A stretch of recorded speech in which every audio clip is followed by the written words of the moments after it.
We're going to get into a busy weekend. We already talked about practice, and Corey's going to go over the recruits and commits that are coming on campus this week. But Corey, big list. We'll start with DJ Lagway, the Gators quarterback commit. Might already have an apartment on campus as many times as he's been here. I'm sure he's looking forward to seeing that Florida-Miami baseball series as well, and we'll talk about that in a different segment. But Corey, who do the Gators have coming on, starting with DJ Lagway, and then who are some of the targets? I think the biggest one you have to mention is Jonathan Daniels, a kid out of Pensacola. He's now the number one offensive tackle with On3 in the 2024 ranking. So he's a kid, very fluid, long arms, explosive out of his stance, plays defensive line too, has a really good get off. And I think it's a guy that just oozes with that long-term potential, a guy that could be, like you said, he's a former tight end too. So he's a guy who has a fairly lean frame at 275 that can really fill out nicely over the coming years. So having that, Florida just offered him a few weeks ago, which I thought it was kind of surprising they waited so long to offer him. But at the time, he was not ranked. He was a top 50 player with On3, but now, like you said, very top-of-the-line 5-star player. So he's a guy, I think Florida, they need to get some big-name offensive linemen in this class. They did well last cycle, too. Roger Kearney was an Under Armour All-American, but a lot of these kids in the last cycle were more interior guys with the versatility to bounce out to tackle. With Daniels, you have a guy who's a pure offensive tackle who you can kind of be a guy you can lean on over, as a multi-year starter. You also have Mario Craver. He's a 4-star wide receiver out of Alabama. Very explosive guy. Track kid too, very slippery in the open field. Just one of those slot playmakers who can really make defenders miss. You also have, as far as Josiah Davis, he's a kid out of Georgia who's just offered. He's been kind of under the radar. A guy that, his offer sheet. I mean, Florida tracked him for the last year or so. In this past year, he had 7 kickoff returns for a touchdown, 24 touchdowns overall, but Florida likes him in the secondary. So he's a guy he's a kid. That's a wild stat. Yeah, he's not even ranked right now. He's a kid that's under the radar who's just been climbing. And I know in the next batch of rankings, he's a guy I can see become a blue chipper. So you have him, and then BJ Gibson. That's another on 300 wide receiver that'll be visiting this weekend. It'll be his first ever visit at Florida. So I think with a lot of these kids, some big-time wide receivers obviously coming in this weekend, it'll be interesting, like you said, with no receivers coach as of right now. Both those guys have been in contact with David Doker, though, so there is some familiarity with the staff. So it'll be interesting, man. This should be a good group, about a dozen kids coming in. And quick question to jump in there, though. Yeah. No wide receiver coach, but obviously you've got David Doker on staff who is talking to them.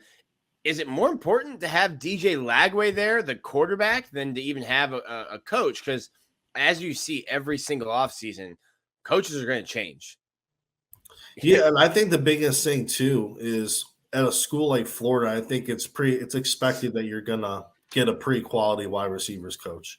And the thing is, too, even if David Doker doesn't get the job, he's going to stay on staff. Bearing any major surprise. So, and then, DJ Lagway, like you said, if you're a receiver, you want to be paired up with a big time quarterback. Yeah. You're going to be there for all 3 to 5 years. You'll be on campus. So having Lagway in this weekend is also big. Like you said perfectly. It's one thing visiting, knowing that DJ Lagway's committed, but being able to meet him kind of giving his thoughts on the program and what maybe he's hearing behind the scenes that maybe we're not. Either way, I think, hey, you're going to be taken care of if you go to Florida. We have a lot of talent coming in. So like I know before, it's still so early. A lot of these relationships, a lot of these kids are visiting so many schools, and this will be the first time having face-to-face interaction. So there's a lot, like you said, not having a receivers coach. Obviously, it'd be ideal if they had one, but sure, I don't think it's going to make a huge factor. It's going to play a huge factor with these kids visiting. Looking at the rest of the list, who sticks out to you, Corey? And could Kai Greer get an offer this week? Yeah, I think he's a guy who can get an offer. Kentucky's a school after him. He had Louisville. He has some Power 5 offers. Florida's been another kid. Florida's been kind of tracking from afar. I think this is one of those things they want to see him in person, measure him, see how where his weight's at and stuff like that. Fahim Delane, he's another kid. He's one of the top safeties in the country up in Maryland in the 2025 class. Florida offered about a handful of kids from that school. Aaron Childs is a linebacker at that school. He's officially visiting in the summer. He's an All-American linebacker. So it's up there in Maryland. I know when Florida went up there in January, they offered all their star players. So with Fahim Delane, he's the number 3 safety in the country, top 25 prospect overall. So getting these kids on campus, especially when they're so far away, Good Counsel is one of the best, one of the more powerhouse programs in the Northeast. So it's good to get these kids down on their own dime, build their relationship, speak to them face to face, and hopefully, with Fahim's situation, he's almost 2 years away from graduation. So hopefully, just keep getting him down on campus, kind of like what you did with DJ Lagway.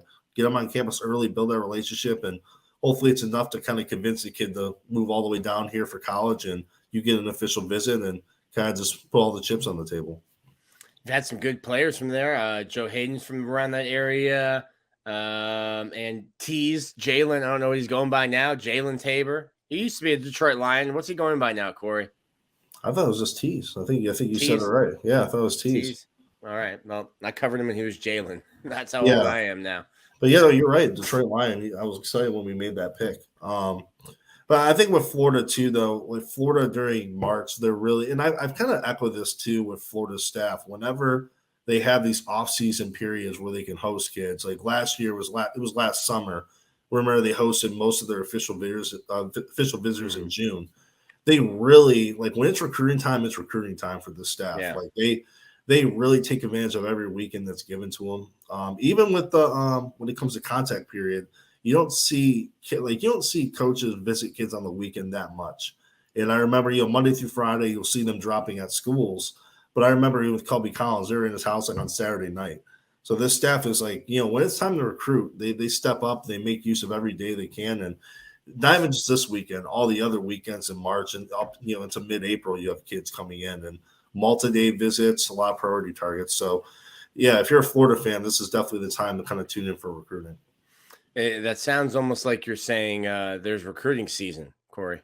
Yeah, unlike Dan Mullen, who didn't think it was recruiting season.